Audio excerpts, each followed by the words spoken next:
obedécelo única y exclusivamente a ella. Bueno, si ese profesor era como la directora que yo tuve en mi época escolar, que se llamaba la profesora Jovita, que vivió aquí en la colonia Modelo, déjeme decirle que eso era una orden, como así como una orden, ¿verdad? De un militar, de un comandante en jefe al ejército.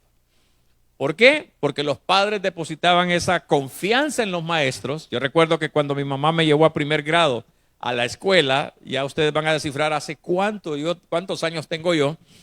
La primera escuela donde yo fui era una filial de la José María González Rosa.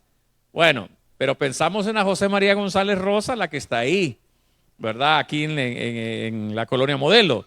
No, antes de esa escuela existió otra escuela que se llamaba José María González Rosa y que era de madera y que quedaba una cuadra atrás.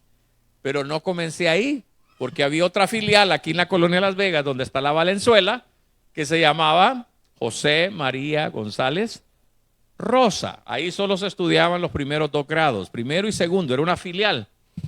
Y recuerdo que mi mamá me llevó ahí a matricularme a la escuela.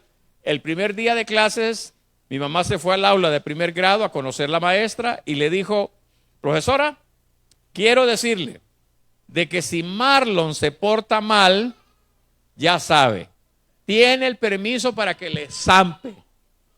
Ahora, ¿qué significaba zamparle? O sea, que me diera hasta por las orejas, ¿verdad? Si yo me portaba mal. Esa era la orden que le daban los padres a los profesores. Entonces los profesores tenían autoridad sobre uno. ¿Por qué? Porque el mismo papá le decía: dele, yo no me enojo si realmente lo castiga. ¿Y sabe cuál era el problema?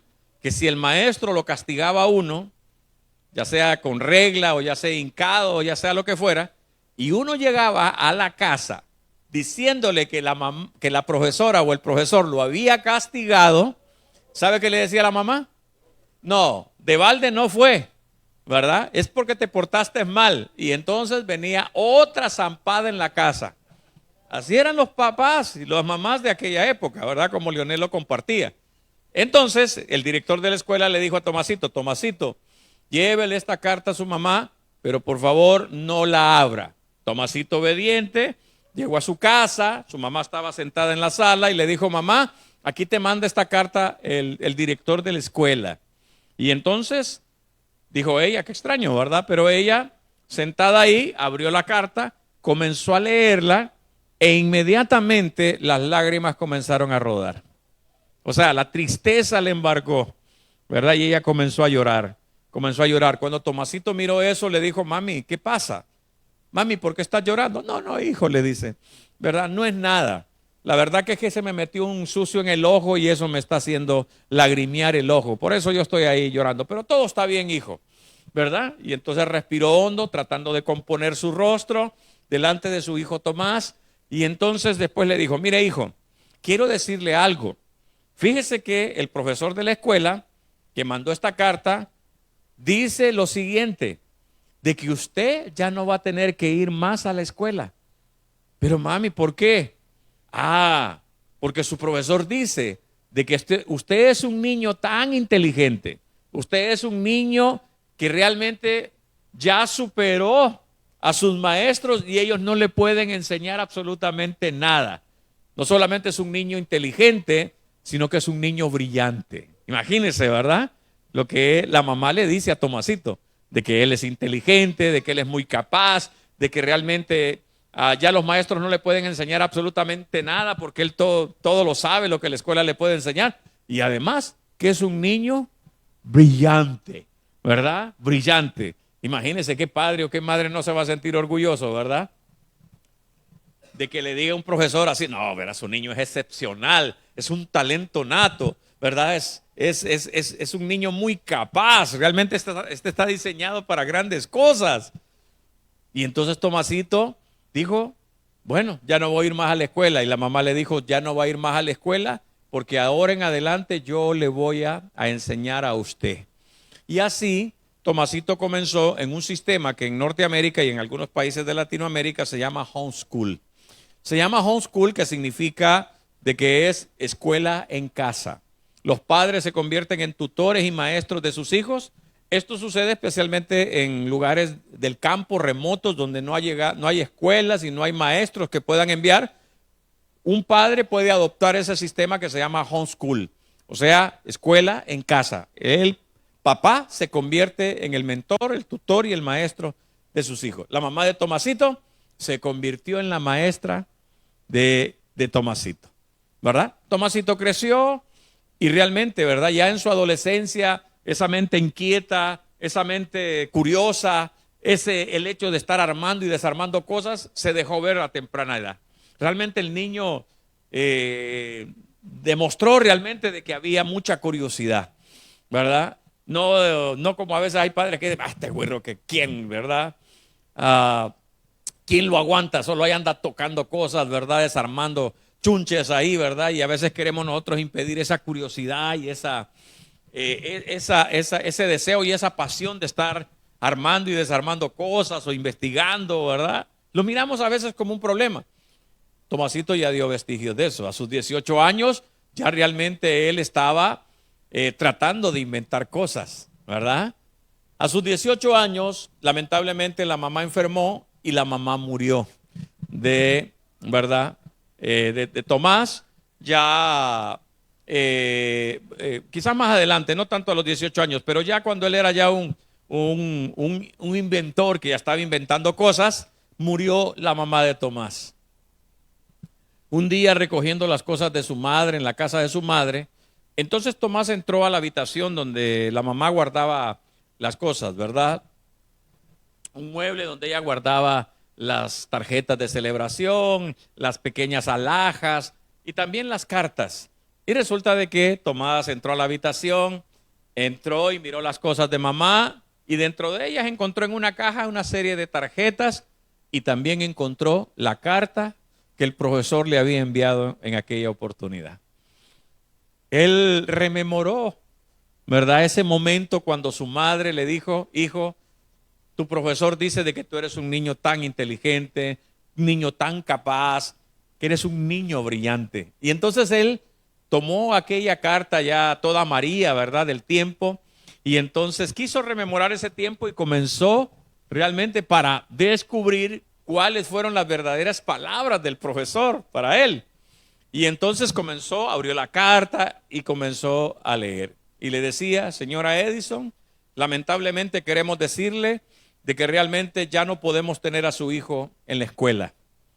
Ya no lo podemos tener en la escuela. ¿Por qué? Porque es un niño problema. ¿Por qué? Porque es un niño incapaz de aprender. En otras palabras, lo que le estaba diciendo es que su niño es un bruto, un burro, como le decimos nosotros en el castellano, ¿verdad? Es bruto, incapaz, es un niño poco inteligente, es un niño nada agraciado, ¿verdad? Y la verdad que no queremos perder el tiempo con un niño así porque es incapaz de aprender algo. Cuando él leyó esas palabras, fue Thomas Edison el que lloró. Lloró. Porque su madre, ¿verdad? Cuando ella leyó eso, imagínense el impacto de una madre, ¿verdad? Cuando la madre leyó esas palabras del profesor que le dicen, no, hombre, su hijo nunca va a llegar a nada porque es un burro, ¿verdad? Porque no es capaz de aprender absolutamente nada. Es un niño tonto en ese sentido, ¿verdad? El trago amargo que tuvo que tomarse esa madre a las palabras de un profesor en su vida. Pero la madre se recompuso y le dijo, no, hijo, tú eres tan inteligente, tú eres tan brillante, tú eres tan capaz que realmente yo te voy a enseñar a partir de ahora. Ahora, qué sorprendente es eso, ¿verdad? Sabemos que muchas veces hay personas que ven a nuestros hijos y quizás los descalifican, quizás porque nacieron pobres, quizás porque quizás en su forma, en su norma de aprendizaje quizás es un poco más lento que otros, porque tal vez no descolla, ¿verdad? Como otros niños brillantes. Quizás no es como el niño, ¿verdad? Aquel que solo lee una vez el punto y se lo aprende de memoria. Tal vez el cipote, ¿verdad? Es lento en ese sentido, pero no significa de que no sea capaz, que no sea capaz. Solo los ojos de una madre amorosa, compasiva y de que puede ver a su hijo de una manera distinta, puede darse cuenta de que el caso de ese niño, por muy problema que sea o por muchas desventajas que pueda tener ese niño, no va a ver ese niño como un problema, ¿verdad? Lo va a ver como un niño que realmente tiene el potencial para poder hacerlo. Mire, voy a contar algo testimonial de parte de mi familia. Yo tengo una hermana, bueno, es como una hermana, pero realmente es una prima. Su segundo hijo le nació con síndrome de Down, ¿verdad? Con síndrome de Down. Y cualquiera puede pensar, ¿verdad? Ese niño no es capaz de aprender nada, ¿verdad? Porque nació con síndrome de Down. Salió con una inteligencia baja, ¿verdad? Salió con algunas particularidades de los niños con síndrome de Down. Comúnmente les dicen mongolitos a ellos, ¿verdad? Por su facción, por la facción, que no es un término moderno hoy, ¿verdad? Pero se le llamaba así mongolitos porque tenían las facciones de gente que nacían en Mongolia, ¿verdad? Los ojos así un poco rasgados y algunas facciones de los mongoles de allá del norte norte de China, ¿verdad? Más del norte de China, y esas facciones por eso le decían eso. Pero yo sí he visto a alguien que ha hecho todo lo humanamente posible para poder hacer de que su hijo, que se llama Rafa, ¿verdad?, aprenda. Es mi prima, ¿verdad? Es mi prima. Y hoy Rafita, ¿verdad?, aunque tiene limitaciones, ¿verdad?, por su condición, pero realmente es un niño que trata de cantar, trata de aprender a tocar el piano, ¿verdad? Trata de insertarse en la sociedad de una manera como cualquier otro. ¿Y eso es por qué? Porque tiene una madre que está ahí acompañándolo, que no lo ve, ¿verdad?, como un problema, que no lo ve como alguien disminuido, que no lo ve como alguien realmente que es incapaz de poder aprender. No, ¿verdad? El niño, a pesar de los aspectos especiales de su condición, pero el niño está ahí, va a la escuela, no una escuela normal como van nuestros niños, pero va a una escuela donde le dan la atención adecuada para él. Digo esto porque habrán personas que pueden mirar a nuestros hijos o pueden ver a sus hijos quizás por el origen o de la condición de donde vienen, ¿verdad? A veces pensamos, no, ese viene del bordo, ¿verdad? A saber, hay personas que dicen eso, ¿verdad? A saber, ¿verdad? ¿Qué futuro delincuente irá a ser? Solo porque nació en el bordo, ¿verdad? Yo siempre digo, hay personas que pudieron haber crecido al lado de un basurero, pero eso no significa de que los niños sean basura, ¿verdad? Quizás la pobreza, quizás las limitaciones y quizás muchas condiciones, pues, dieron origen a eso. Pero nosotros no podemos determinar dónde nacer, pero sí podemos decidir dónde vamos a morir. Y eso es una responsabilidad que tenemos nosotros ante esa situación. Bien, ¿por qué hago todo esto? Porque cuando Tomás se hizo ya un inventor maduro, sabe que uno de los primeros inventos que realmente le ganaron la fama, no porque fue el único, porque realmente él inventó más de 1100 inventos patentados en Estados Unidos, en Inglaterra y en Francia. Más de 1100 inventos a los cuales se los debemos a Thomas Edison. Puede buscar usted ahí, ¿verdad?, en Wikipedia o en Google o en cualquier página de inteligencia artificial y puede buscar usted la biografía de Thomas Alva Edison y sus inventos y le va a arrojar más de 1100 inventos que este hombre hizo. En la escuela lo consideraban ¿el qué? Un niño incapaz, tonto, inútil, ¿verdad?, inservible. Pero ante los ojos de una madre, ¿cómo lo miró? Como un niño brillante. ¿Y sabe cuál fue el primer invento? El foco. ¿Y qué es lo que hace el foco cuando usted lo conecta a la energía? Brilla la luz. Brilla la luz. Ahora, déjeme decirle algo. Nunca miremos a nuestros hijos, nietos, ¿verdad? Nunca miremos a nuestros hijos, ni a hijas, ni a nietos como se ven. Véalos en lo que se pueden convertir. Para esta mamá, Tomás se miraba como un niño ¿qué? Inteligente, capaz, un niño brillante. Y mire, ¿hace cuánto se inventó este foco? Este foco se inventó, ¿verdad?, hace más de un siglo. Y todavía necesitamos del foco para que nos alumbre. Hoy, claro, ¿verdad?, tenemos iluminación pues más moderna, ¿verdad? Nosotros tenemos aquí estas candelas, nosotros tenemos estos reflectores, ¿verdad? Tenemos ese tipo de reflectores que le pueden tirar a usted cualquier luz y cambiar en la medida cómo se quiera ambientar este lugar, ¿verdad? Y de acuerdo al atuendo que anda el predicador, ¿verdad? Ellos lo pueden poner en color azul, lo pueden poner en color amarillo, o en color blanco, o en color verde, de acuerdo a eso. Pero el principio, ¿dónde comenzó? Aquí. En una madre que no se rindió, sino en una madre que consideraba de que su niño era brillante. ¿Y qué es lo que hizo el niño? Brillar. Así es que no mire a sus hijos e hijas desde las limitaciones que usted pueda tener, su situación económica, su potencial social, ¿verdad? O el origen de usted viene. Usted puede venir del lugar más humilde y más limitado, donde pueda haber crecido. Pero eso no debe determinar realmente en quién se va a convertir usted, ¿verdad? No, eso no lo va a limitar. Yo puedo ver mi propia historia, ¿verdad? Yo no vengo de una cuna rica, ¿verdad? Soy hijo de dos padres que emigraron del campo, vinieron a la ciudad, ¿verdad? Un padre que tenía que levantarse a las 3 de la mañana para ir a trabajar a una empresa de panificación, ¿verdad? Y estar parado frente a una mesa, boleando pan desde las 4 de la mañana hasta las 5 de la tarde. Se partió el lomo mi papá, ¿verdad? Y de una madre sencilla y ambos con poca educación, ¿verdad? Pero ellos me dieron la calidad de vida que realmente pudieron darme. No me dieron riqueza, no me dieron, ¿verdad? Fama, no, me dieron lo que pudieron darme, que fue techo, comida y un ejemplo consecuente para que yo pudiera realmente aprender a volar, alzar mis alas y a volar como un hijo, ¿verdad? Como un hijo. No soy millonario, ¿verdad? No vivo en una zona de clase alta, ¿verdad? En Merendón Hills, no, aquí vivo, ¿verdad? Aquí al lado, ahí vivo, pero eso gracias a el ejemplo y gracias al legado que mi padre y mi madre me pudieron dar. ¿Por qué?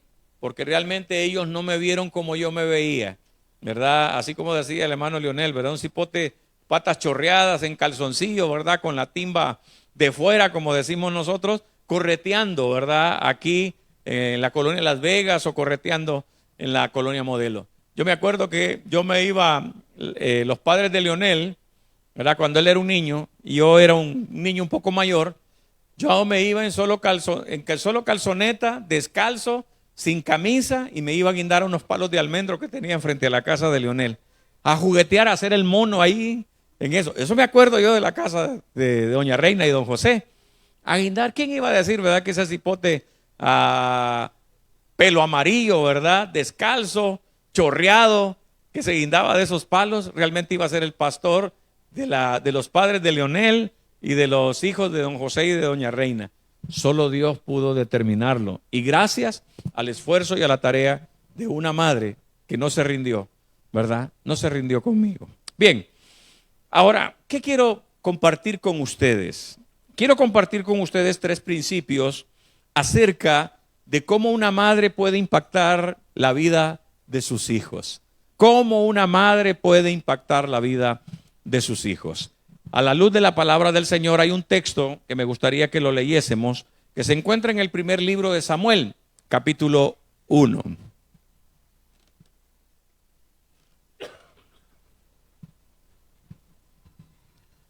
Vamos a leer los primeros versos para establecer el contexto bíblico y de él vamos a derivar específicamente a 3 principios de cómo una madre o un padre, así que no se sientan excluidos, padres aquí.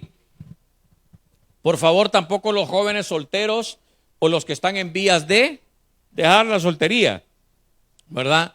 ¿Qué es lo que pueden hacer cuando les llegue el momento para impactar la vida de sus hijos? ¿Cómo podemos cambiar la dimensión, verdad? La dimensión mental, emocional, social, económica y espiritual de la vida de nuestros hijos. Aunque probablemente usted se vea como una persona que está viviendo la vida con las puras uñas, y ustedes entienden ese término, las puras uñas, que hacen un gran esfuerzo para tratar de darle lo poco a sus hijos, pero eso no significa realmente de que eso va a determinar el futuro de sus hijos. Así es que quiero animarles e inspirarles para esto. Bien, ¿qué les parece si leemos de manera alterna los primeros versos, ¿verdad?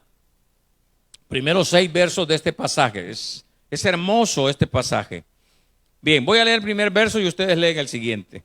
Dice el primer verso: hubo un varón de Ramataín, de Sofín, del monte de Efraín, que se llamaba Elcana, hijo de Jeroán, hijo de Eliú, hijo de Taú, hijo de Sub, Efreteo, o sea, de la tribu de Efraín. Verso 2, lean ustedes.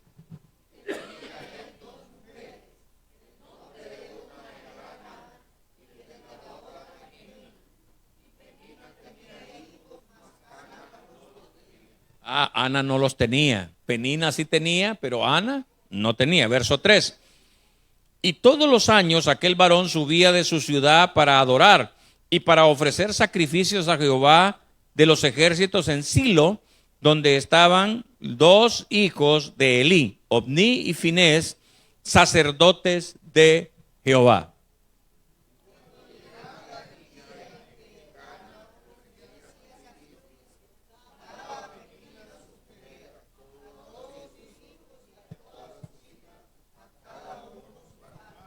Pero a Ana daba una parte escogida, porque amaba a Ana, aunque Jehová no le había concedido tener hijos. Vamos a dejarlo ahí y luego va a seguir la lectura más adelante en todo este capítulo 1 del primero de Samuel. Tenemos entonces aquí un esposo que tiene 2 esposas, ¿verdad? Y que una de ellas le ha concedido hijo. En aquella época, pues los patriarcas podían tener más de una esposa, aunque no era el plan original de Dios. El plan original de Dios se establece desde el Génesis, se repite en los evangelios y se completa en las cartas de Pablo en el Nuevo Testamento, ¿verdad? En las cuales dice: por tanto el hombre dejará a su padre y a su madre, se unirá a su mujer y serán una sola carne. Ese es el ideal de Dios. El hombre va a dejar a papá y a mamá y se va a unir ¿a quién? A su mujer. No dice a sus mujeres. No, ¿verdad? ¿Cuándo acontece el hecho de que los hombres quieren tener más de una mujer? Eso comienza, ¿verdad? Después de la caída, cuando el hombre es expulsado del jardín del Edén, ¿verdad? De los descendientes de los que crecieron después de la expulsión del jardín del Edén de Adán y Eva, y que les comenzaron a nacer hijos e hijas. Resulta de que uno de ellos tuvo la brillante idea de no solamente tener una esposa, sino que dijo: yo quiero 2.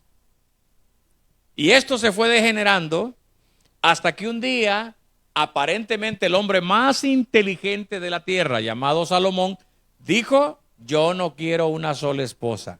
Yo no quiero 2 esposas, no quiero 3, no quiero 4, no quiero 5, sino que dijo: yo quiero 1000 esposas. Wow, ¿verdad? El hombre más inteligente de la tierra. 1000. Hermano, yo tengo una sola esposa y es complicado tener una sola esposa. Es complicado, ¿verdad? Con mi esposa Dunia nosotros ya cumplimos 28 años de vida casados. No ha sido fácil, ¿verdad? 28 años, ha sido como 28 minutos bajo el agua, ¿verdad? Con ella. No porque ella sea problemática, mi esposa es muy linda, ¿verdad? Es una gran sierva, es una gran mujer, pero implica de que uno tiene que hacer su tarea constantemente. No solamente es decir, bueno, ahí tengo la mujer en la casa y ya todo va a salir bien. No, uno tiene que hacer su parte como esposo, ¿verdad? Como decía mi hermano David Lockers, ¿verdad? ¿Quiere que su esposa lo trate como un rey? Entonces trátela usted como una reina. La Biblia dice de que debemos tratarlas a ellas como a coherederas de la gracia de la vida.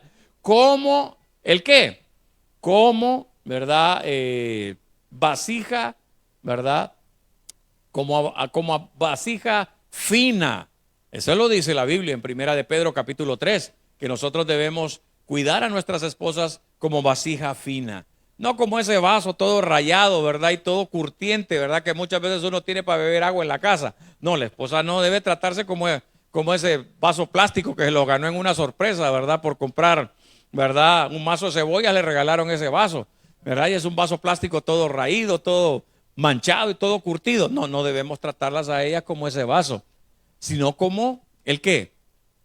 Como los vasos especiales que usted tiene ahí en la alacena, que son vasos de vidrio, porque probablemente en un día de la madre sus hijos se los regalaron, y usted dice, estos vasos los tengo aparte, ¿verdad?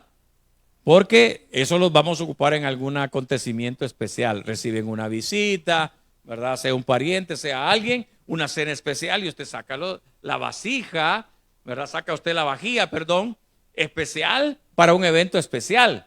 Ahora, el vaso todo rayado, pisoteado, manchado, curtido, pues ese uno bebe agua de todos los días de eso, ¿verdad? Nosotros tenemos en la casa ese tipo de vasos, ¿verdad? Se han caído 1000 veces, ¿verdad? Y son contra todo, pero no es el vaso en el cual nosotros le damos de beber a nuestros invitados.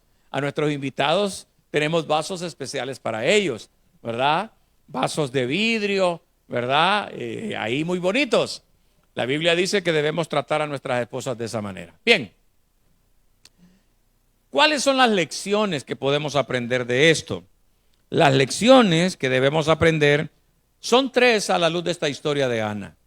Ana va contracorriente. ¿Por qué? Porque su esposo está casado con una mujer que se llama Penina y ella le ha dado hijos. Ana es estéril, no tiene hijos. Bueno, eso puede pasarle a cualquier dama, ¿verdad? Puede pasarle a cualquier mujer que no tienen la bendición de tener hijos, pero tampoco eso es una maldición. Dios tiene planes y propósitos. Un día un hombre estaba pidiendo limosna en la calle y los discípulos le dijeron, Señor, mira a ese hombre ciego que está ahí. ¿Quién pecó? ¿Él o sus padres? ¿Y sabe qué le dijo Jesús? No, no pecaron sus padres, ni tampoco él pecó, sino que este hombre nació así para que se manifieste la obra de Dios en la vida de él. ¿Y sabe qué es lo que hizo Jesús? Lo sanó y le recobró la vista a ese hombre. En el plan eterno de Dios, en las conexiones divinas del Señor, iba a haber un día en el cual Jesús en su ministerio iba a encontrar a un hombre ciego de nacimiento, ¿verdad? Ya adulto, un mendigo, pobre, prácticamente casi viviendo en la calle, pero que dentro del plan eterno de Dios estaba establecido de que cuando apareciera Jesucristo se iba a manifestar la obra de Dios, la gloria del Señor sobre la vida, ¿verdad?, de ese hombre. Y fue sanado y recobró la vista. Así es que no lo vea como una maldición, no lo vea, ¿verdad?, como mala suerte. Bueno, el caso es que Penina, como tenía hijos, resulta de que Penina le tenía envidia a Ana. ¿Por qué? Porque dice la Biblia de que el esposo, que se llamaba Elcana, dice que amaba más a Ana que a Penina, a pesar de que Ana no le daba hijos. No le daba hijos, ¿verdad? Y entonces ella tenía envidia de eso, porque Elcana reunía a todas las familias, a las 2 familias, a Penina y a sus hijos y a Ana, y dice de que cuando se presentaban al sacrificio, resulta de que partían el sacrificio, el cordero, el buey o lo que fuese, era cortado en pedazos y Elcana le daba la mejor pieza a Ana para que se presentara a adorar al Señor en aquella época en la cual la adoración a Dios era a través del sacrificio de animales. Pero eso le rechinaban los dientes. Se moría de la envidia Penina. ¿Por qué? Porque Elcana le daba la mejor pieza, porque Elcana tenía un favoritismo hacia Ana y porque realmente, ¿verdad?, ella era más amada que ella. Mire qué cosas, ¿verdad? El problema era de que Penina entonces, en un son de rabia, en un son de envidia, entonces ella se burlaba de Ana, ¿verdad? Probablemente le restregaba a los niños, ¿verdad? Probablemente tomaba así como Arfa, ¿verdad? Toma a su niño Ander, ¿verdad? Y lo presenta, ¿verdad? Este es mi niño Ander, ¿verdad? Y se lo presentaba ahí a todos, ¿verdad? Miren mi niño, ¿verdad? La estampa de de este papá, ¿verdad? Es Arfa Junior, ¿verdad? El que está aquí. Penina era lo que hacía, le restregaba en la cara a los niños a Ana, se burlaba de ella. Allá viene la que no puede, la machorra, ¿verdad? Como decimos nosotros en el Carracho. No puede parir, ¿verdad? La estéril. Se burlaba y ridiculizaba. El sarcasmo, la ironía, la crítica y todo ese tipo de cosas solo vienen de un corazón dañado y herido, ¿verdad? Que puedan dañar la situación de una persona que no puede dar a luz. Ahora, ¿qué es lo que Ana nos enseña en un contexto donde realmente las mujeres que no podían dar a luz se sentían incompletas, se sentían inservibles porque la sociedad se encargaba de hacerlas ver de esa manera y de que no podían dar a luz? ¿Qué es lo que Ana nos enseña? Bueno, algunas lecciones muy importantes. ¿Están listos? Bueno, vamos a tratar de puntualizar estos aspectos dentro del tiempo que tenemos. Primera de Samuel, capítulo 1, versículo 11. ¿Qué dice el versículo 11 de Primera de Samuel, capítulo 1? No sé si lo vamos a tener ahí en la pantalla, pero si no, en la Biblia usted puede encontrarlo. ¿Está ahí? Muy bien. ¿Quiere leer conmigo lo que dice? Hizo voto diciendo: Jehová de los ejércitos, si te dignares a mirar a la aflicción de tu sierva, y te acordares de mí, y no te olvidares de tu sierva, sino que dieras a tu sierva un hijo varón, yo lo dedicaré a Jehová todos los días de su vida, y no pasará navaja sobre su cabeza. Mire qué interesante. Una madre estéril pidiéndole al Señor de que le dé un hijo, en medio de la aflicción, que le dé un hijo, pero no es un hijo que ella quiera para sí. No es un hijo que ella quiera criar en su casa. Tampoco es que era una madre desnaturalizada, ¿verdad? Que no quieren a los hijos y los dan en adopción o los abandonan. No. Sino que era una madre que realmente estaba teniendo una perspectiva diferente acerca de los hijos. Y aquí una lección muy poderosa. Dice: si te dignares a mirar la aflicción de tu sierva, y te acordares de mí, y no te olvidares de tu sierva, sino que dieres a tu sierva un hijo varón, ¿cómo dice? Yo lo dedicaré a Jehová todos los días de su vida, y no pasará navaja sobre su cabeza. Yo lo dedicaré todos los días de su vida, y no pasará navaja sobre su cabeza. Ahora, en el contexto judío, el no pasar navaja sobre la cabeza significaba de que al niño no se le cortaba el pelo. No se le cortaba el pelo. ¿Por qué no se le cortaba el pelo al niño? No porque realmente los niños no merecían un corte de pelo. Todos los padres le cortan el pelo a sus hijos, ¿verdad? Yo todavía recuerdo la vez en la cual llevamos a Dylan, nuestro hijo menor, a cortarle el pelo. Le tomamos una foto porque era la primera vez que lo iban a pelonear, ¿verdad? Pero ¿qué significa no pasará navaja sobre su cabeza? Significaba de que los padres, las madres, hacían un voto que se llamaba voto nazareo.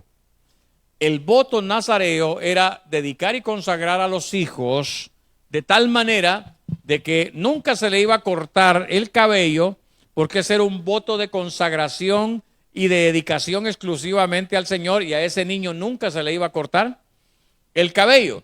Ese acto o ese pacto de consagración también implicaba de que ese niño era consagrado al Señor y nunca tenía que tocar cosas muertas, ni animales ni personas, y tampoco ese niño nunca tenía que beber, ¿verdad?, bebidas fermentadas como el vino de uva o como cualquier otra situación con alcohol.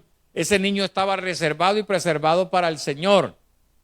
Digo esto porque Ana está diciendo: Señor, si me concedieras el hijo que tú me das, yo lo voy a dedicar y consagrar completamente al Señor, para que él sea un niño apartado completamente para ti, que sea consagrado totalmente para ti. Ahora, la intención de Ana era la intención de poder consagrar a un hijo al Señor. Así que déjeme decirle algo: padres y madres no tengan temor de consagrar a sus hijos al Señor.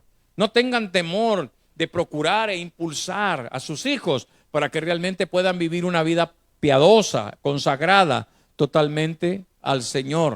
O sea, no tengan temor a eso, porque realmente si Dios es aquel cuya voluntad es buena, agradable y perfecta, Él no va a hacer nada malo contra tus hijos. Es más, Dios desea el bien para sus hijos. Pero ¿sabe qué? Muchos padres procuran darle una buena educación, procuran dejarle una buena propiedad, dejarle dinero en el banco. Ellos quieren darle todo eso a sus hijos, pero ¿sabe cuál es lo menos que procuran hacer? Es darle una prioridad espiritual a la vida de sus hijos. No quieren consagrarlos al Señor. ¿Y qué es lo que hace el mundo con sus hijos cuando no son consagrados al Señor? Pues el mundo tiene una visión propia de sus hijos, ¿verdad? ¿Por qué? Porque si usted no le enseña a sus hijos a adorar a Dios, ellos en el mundo van a aprender a maldecir a Dios. Porque sus hijos no aprenden el camino para poder asistir a la iglesia, a la enseñanza bíblica de escuela dominical, al ser instruidos en la palabra del Señor. Y si ellos no aprenden ese camino que usted debe modelárselos, ¿sabe cuál es el camino que van a aprender ellos? Pues el camino que el mundo les dicta. El mundo les dicta. ¿Y el mundo qué le dicta a los hijos? Alcohol, drogas, placer, promiscuidad, ¿verdad? Mujereo, ¿verdad? Aspectos negativos. Y aunque fueron niños que crecieron en un hogar, pero ya grandes se tuercen. Y entonces de repente usted dice, bueno, pero yo nunca le enseñé a mi hijo a robar y ahora es un delincuente, ¿verdad? Yo nunca le enseñé a mi hijo a mentir y ahora es un mentiroso de primera, ¿verdad? Como el médico que teníamos aquí, ¿verdad? Que recetaba las milagrosas, pero eran pastillas de harina, ¿verdad? Aquí. Y hay médicos así. Déjeme decirle, hay médicos así. Hace unos años atrás se descubrió un tremendo tamal, como decimos nosotros en el castellano, en el Seguro Social, donde a la gente le daban pastillas de harina y donde estaba involucrada toda una compañía farmacéutica en recetarle a la gente. A todo mundo le daban esas pastillas, eran milagrosas, todo lo curaban, pero cuando se descubrió eran pastillas ¿de qué? De harina, no curaban nada. O sea, era una corrupción, era un dolo, era un acto delictivo solamente por enriquecerse a costillas de los pobres o de los empleados, ¿verdad?, que cotizan al Seguro Social, ¿verdad? Y lamentablemente eran estafados dándoles pastillas de harina. Ahora, ¿quiere usted el día de mañana tener un hijo que en vez de recetar correctamente sea un fraudulento y mentiroso, que lo que le pueda recetar solamente por dinero a la gente sean pastillas de harina? ¿Verdad que usted no quiere eso? Y que el día de mañana pueda salir en los periódicos y decir, mire, ese médico o ese profesional o ese empleado sale en las planas de los periódicos porque fue sorprendido en su dolo, en su corrupción, en sus actos deshonestos. ¿Verdad que no queremos eso? Entonces, ¿qué es lo que debemos hacer? Usted lo que debe hacer es tener una visión clara acerca de sus hijos. Ana dijo, Señor, si me concedes un hijo varón, no le digo no quiero una niña, no porque no se quieran las niñas, ¿verdad? Yo tengo una niña, ¿verdad? Y yo la quiero igual que a mis hijos, ¿verdad? Si me concedes un hijo varón, yo la voy a consagrar y la voy a dedicar totalmente a ti. ¿Sabe qué significa eso? Eso significa tener claridad hacia dónde queremos dirigir a nuestros hijos.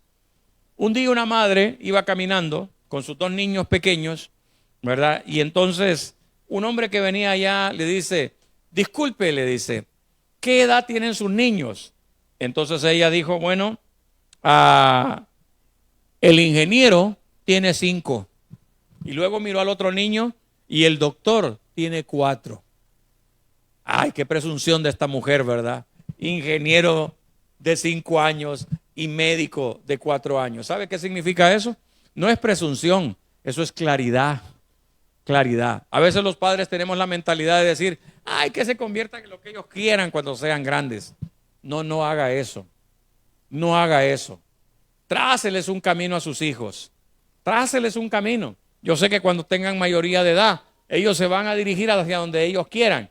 Pero mientras coman de su comida, mientras duerman en su casa, mientras usted pague la cama donde ellos duermen, entonces usted tiene la responsabilidad y la obligación de impulsarlos, dirigirlos hacia una visión clara en la cual ellos se pueden convertir.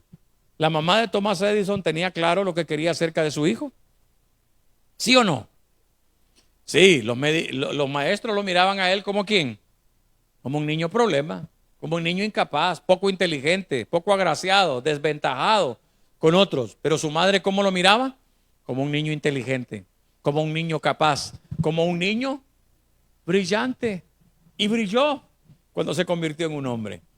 Tiene que tener claro usted hacia dónde. Sixto Porras dice lo siguiente: tus hijos comenzarán donde tú terminaste, pero llegarán tan lejos, en la medida que tú los impulses. ¿Sabe? Mi papá nunca fue a la escuela. Mi mamá escasamente hizo su 6º grado. Pero en mi casa, quien dictaminaba las normas si yo iba a la escuela o no iba a la escuela no era mi papá, era mi mamá. Y ella dijo, usted tiene que ir a la escuela y terminar la escuela.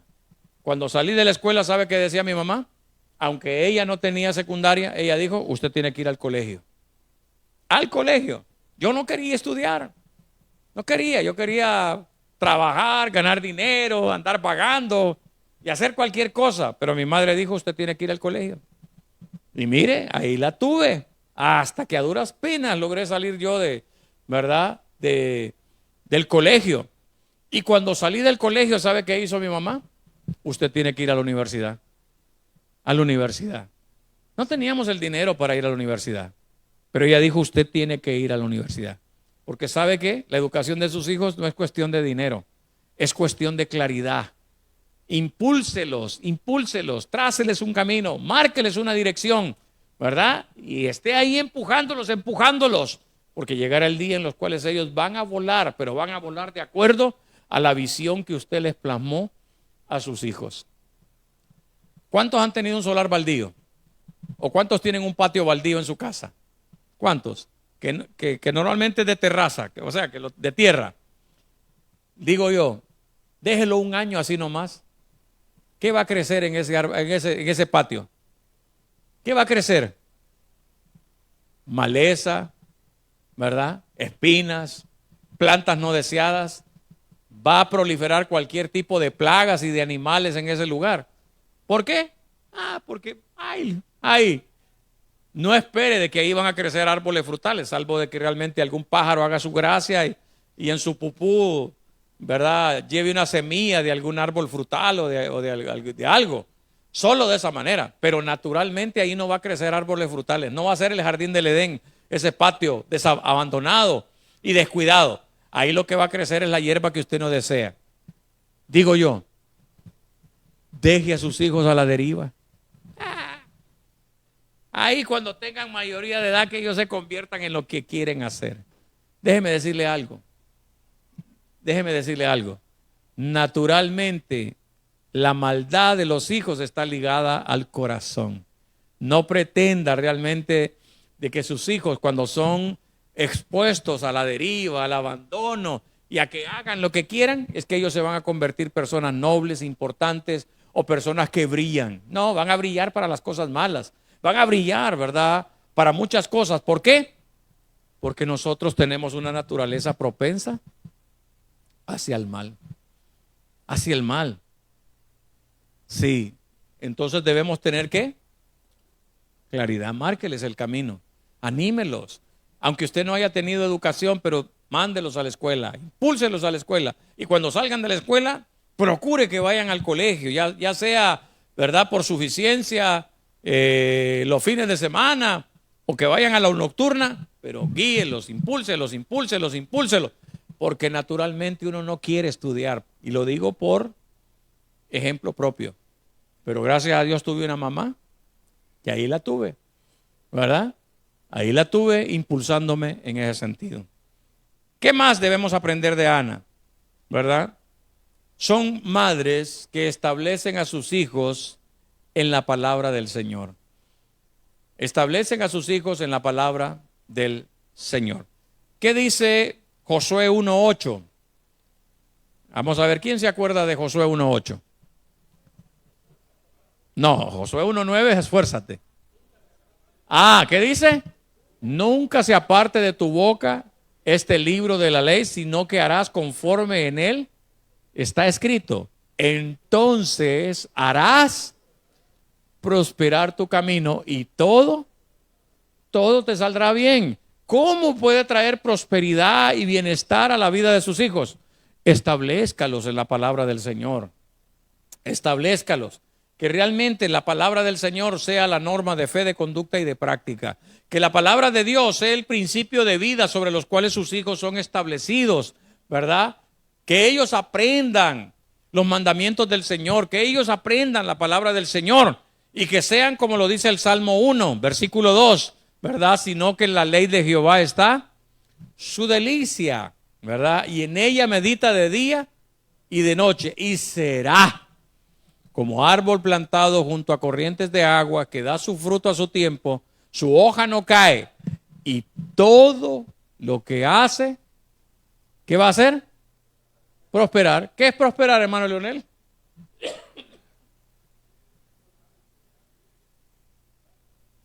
Exactamente, es prosperar. Si usted no tuvo la educación como para poder terminar, graduarse de una carrera en el colegio o no pudo ir a la universidad, ¿sabe qué es prosperar? Es realmente con una visión clara impulsar a sus hijos para que ellos mejoren. Todo padre desea que sus hijos sean mejor que ellos. Yo deseo que mis hijos sean mejor que yo, ¿verdad? Gracias a Dios tuve una madre que no me soltó y me mantuvo ahí con una visión clara. Cuando me gradué del colegio, ¿sabe cuál era la cantaleta que tenía mi mamá? Usted tiene que ir a la universidad, usted tiene que ir a la universidad y usted tiene que convertirse en un doctor. Mi mamá quería que yo fuera un doctor en medicina, pero a mí no me gusta la medicina, ¿verdad? Es más, ni me gusta ir al médico, pero ella quería que yo me convirtiera en un doctor. Bueno, no le cumplí ese deseo, pero sí fui a la universidad. Terminé mi bachillerato universitario, me gradué, terminé mi licenciatura con una especialidad en la universidad, ¿verdad? Estudié 2 maestrías, ¿verdad? En la universidad y finalmente completé un doctorado, aunque no doctorado en medicina, pero sí un doctorado en otro campo, ¿verdad? Del cual el Señor me llamó. Yo tengo un doctorado en ministerio pastoral por la Universidad Cristiana de California, ¿verdad? Tengo un doctorado. No fui médico, pero sí me convertí en ¿qué? En un doctor. Porque mi mamá me decía, usted tiene que convertirse en un doctor. Sí. ¿Y sabe qué? Yo no tenía el dinero para estudiar maestrías y no tenía el dinero para convertirme en un doctor por una universidad cristiana de los Estados Unidos. No tenía la plata y no tenía nada. Pero sí tenía una visión que estaba insertada en mi chip de que tenía que convertirme en doctor. Cuando las oportunidades vinieron, el favor y la gracia del Señor puso a las personas a mi lado que me patrocinaron mis estudios de maestría y doctorado, porque yo no me los podía pagar. Pero Dios los pagó a través de ¿qué? De otras personas. Pero ¿quién tenía la visión? ¿Quién oró? ¿Quién realmente, verdad, visualizó de que yo me convertiría en un doctor? Mi mamá. Sí. No tenía el dinero para pagarme en la universidad. No tenía los recursos, ni yo tampoco. Pero ella oró a mi Padre Celestial. No sé desde cuándo ella estuvo orando para que yo me convirtiera en un doctor. Y en su momento, ¿sabe qué? Dios liberó los recursos del reino y del cielo para patrocinarme mis estudios en la universidad. Así es que el problema de estudiar, ¿verdad? Y de no estudiar no es una cuestión de dinero, es una cuestión de visión.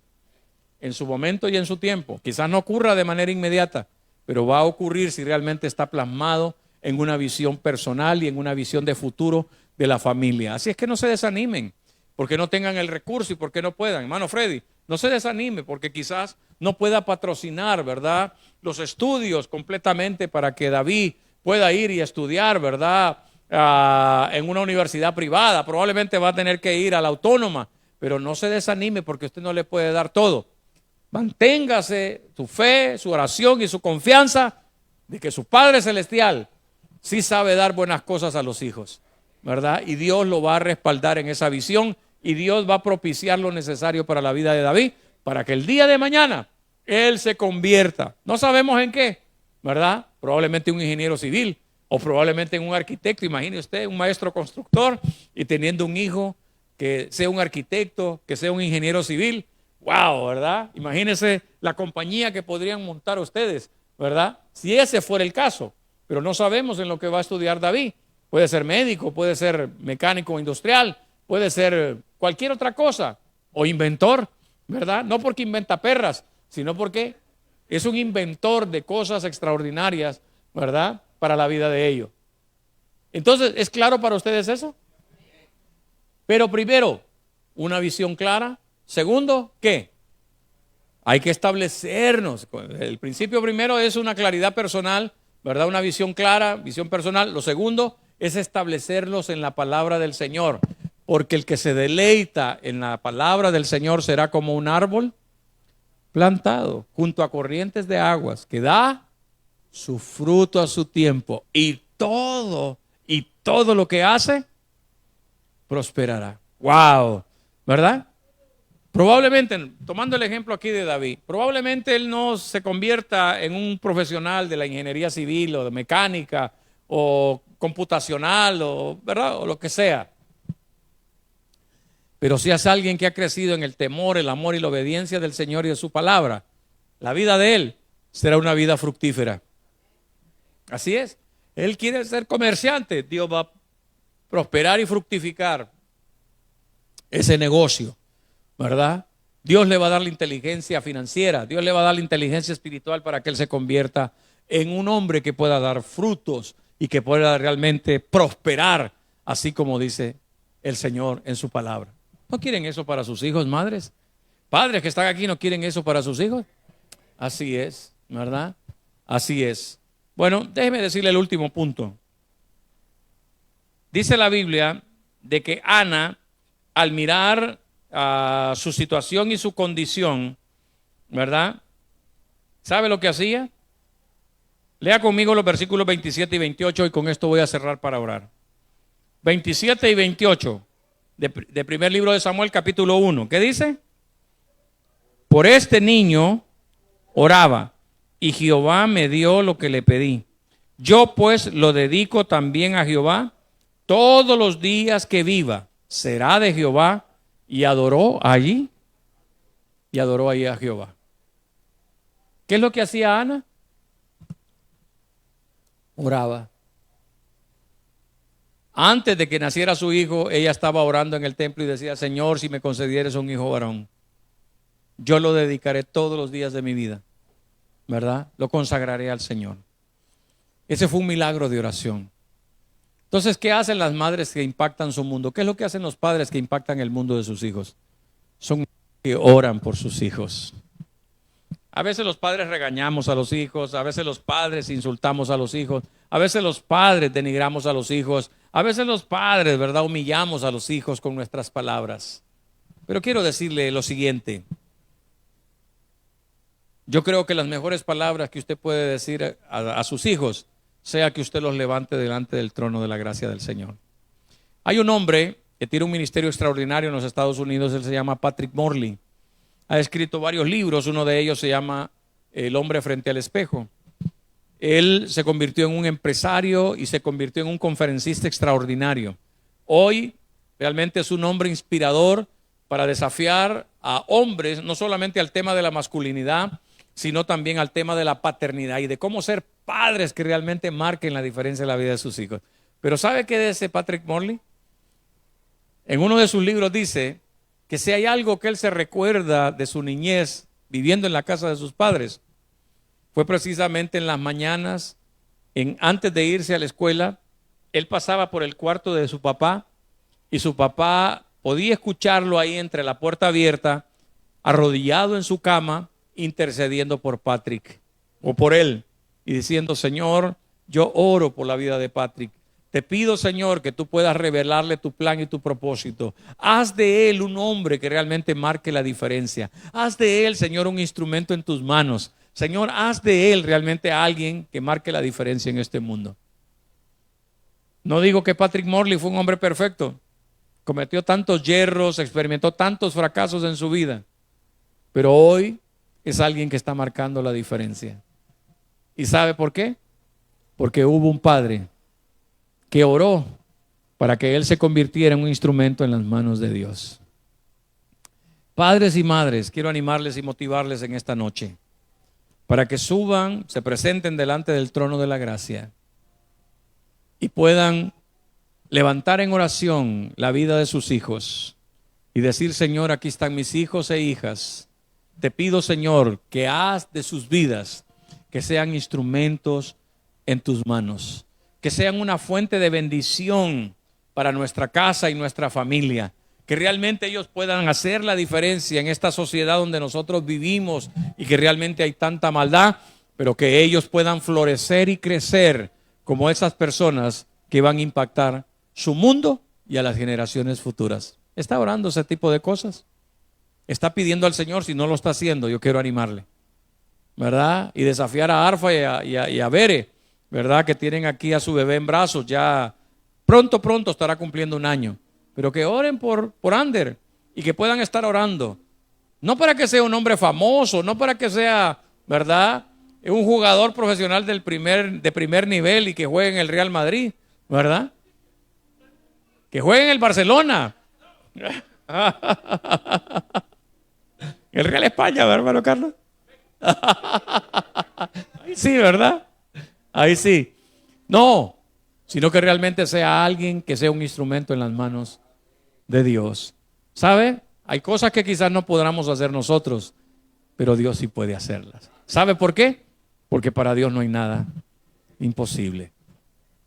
Si madres no vean a sus hijos como se ven, tan débiles, ¿verdad? Probablemente usted vea el mundo incierto y probablemente vea su futuro de que probablemente no va a vivir una vida, ¿verdad?, tan estable y que va a tener bonanza, riquezas, fama. Probablemente usted vea su vida a la luz, ¿verdad?, de las circunstancias que le rodean, pero no vea a sus hijos de esa manera. Véalos como Dios los ve a ellos y cómo Dios ve a sus hijos. ¿Cómo Dios ve a sus hijos? ¿Se ha preguntado usted eso? Señor, ¿cómo miras a mi hijo? ¿Lo ves como un problema? ¿Lo ves como una maldición? ¿Lo ves como realmente alguien que no vale la pena invertir ni siquiera un peso en él? No, Dios no lo ve así, porque los planes de Dios son buenos, agradables y perfectos. Amén. A la luz de eso debemos orar, así como el padre de Patrick Morley, que oraba por él para que él hiciera la diferencia en este tiempo. Patrick Morley es un padre, tiene hijos ya casados, pero tiene un ministerio consolidado en el cual Dios lo usa para impactar el mundo con su historia, su testimonio y con la palabra que Dios le ha dado, con los libros que él ha escrito, para que realmente pueda impactar la vida de otros hombres que probablemente crecieron en contextos más difíciles y de que puedan tener la certeza y la esperanza de que realmente Dios puede hacer nuevas todas las cosas. Amén. Porque para Él no hay nada imposible. Podemos ponernos de pie. Ponerlos de pie y decir: Señor, hoy venimos delante de ti. Ayúdanos, Señor, a ser ese ejemplo de Ana, de tener una visión clara hacia dónde queremos dirigir a nuestros hijos, de tener, Señor, el deseo ferviente de poder establecerlos en la palabra del Señor, porque aquel que oye las palabras de Jesús y las atiende, será un hombre sabio que edifica su casa sobre la roca. Será un árbol plantado junto a corrientes de aguas, que da su fruto a su tiempo, su hoja no cae y todo lo que emprende prosperará. Señor, te lo ruego por la vida de mis hijos, para que sean establecidos en la palabra del Señor y aprendan lo que es el temor, el amor y la obediencia del Señor. Y tercero, por favor, Señor, ayúdanos a presentarlos constantemente delante del trono de su gracia. Y antes de cerrar esta oración, ¿por qué no ora conmigo y presenta a cada uno de sus hijos y de sus hijas? Y si ya tiene nietos, preséntalos delante del Señor y que usted le diga al Señor: Señor, cumple tu propósito en él y en ella. Que sean, Señor, instrumentos en tus manos. Que sean, Señor, personas de influencia, poderosos, a través de los cuales tú puedas glorificarte de una manera especial. Úsalos, te los entrego, te los consagro, te los dedico, Señor, para que tú hagas de ellos, Señor, esos hombres de bien que van a marcar la diferencia en esta nación, que serán una bendición para esta nación y no un azote, una maldición como tantos hombres hoy en día que son una maldición para esta nación. Padre, convierte a nuestros hijos e hijas en ese instrumento de bendición que tú quieres levantar, Padre Santo, en el seno de nuestras familias. Padre, glorifícate en ellos, dales sabiduría, dales la llenura de tu espíritu, dales el denuedo de ser instrumentos en tus manos. Te lo pedimos, Señor, en el nombre de Jesús.